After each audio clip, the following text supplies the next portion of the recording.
आए चलते हैं अपने नेक्स्ट न्यूमेरिकल 1.3 की तरफ। Your hair grow at the rate of 1 millimetre per day, find their growth rate in nanometres per second. ठीक है, अब इस तरह के क्वेश्चन पेपर में आते होते हैं और ये एक प्रॉपर न्यूमेरिकल है कि जिसको आपने सॉल्व करना है कि आपके पास एक स्टेटमेंट लिखी हुई है और आपने बाय यूजिंग मैथमेटिकल कैलकुलेशन अपना आंसर फाइंड करना है, यानी कि ग्रोथ रेट निकालना है in terms of nanometres per second. तो इसमें आपने जो स्टेप्स फॉलो करने हैं वही जो मैंने आपको पहले न्यूमेरिकल में बताया। क्या कि सबसे पहले आपने गिवन डाटा देख लेना कि गिवन डाटा है क्या। तो गिवन डाटा में आपने ये लिखना है कि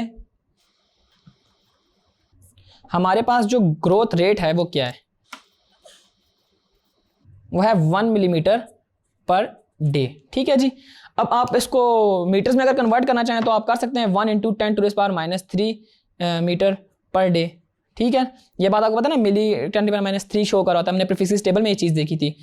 और आपने ग्रोथ रेट निकालना इन टर्म्स ऑफ नैनोमीटर पर सेकेंड। ठीक है जी, growth rate in nanometres per second आपने इसमें फाइंड करना है। ये आपके पास गिवन डाटा है। ठीक है जी, अब आपने इसमें फार्मूला क्या यूज़ करना है, ये आपके पास सेकेंड स्टेप है कि आप इसमें फार्मूला यूज़ करेंगे क्या, ग्रोथ रेट का।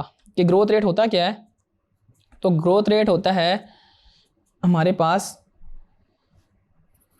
ग्रोथ इन लेंथ, यानी कि जो हमारे पास लेंथ की हेयर की लेंथ बढ़ रही है ना, तो growth in length over time, और टाइम हमारे पास इन टर्म्स ऑफ सेकंड होगा।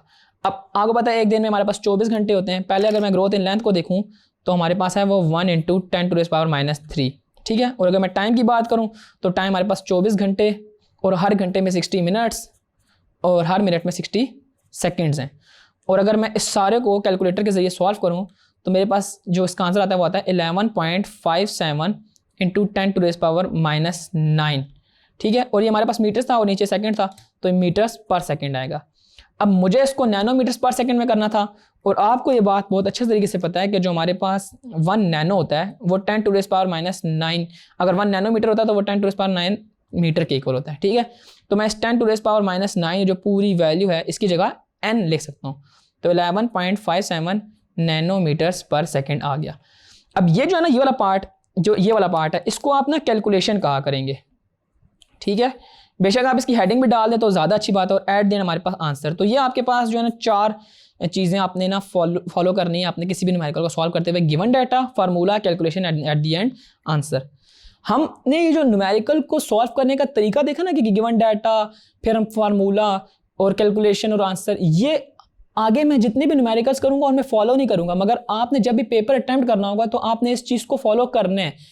बेशक इसके हमारे पास पेपर में कोई एक्स्ट्रा नंबर नहीं है, लेकिन इससे ये कि एक एग्जामिनर के ऊपर अच्छा इंपैक्ट पड़ता है कि जो स्टूडेंट है उसको पता है कि वो कर क्या रहा है, कि हम फार्मूला यूज़ कर रहे हैं, हम इस पॉइंट पे कैलकुलेशन कर रहे हैं और एट द एंड हम उसको आंसर को फाइंड कर रहे हैं।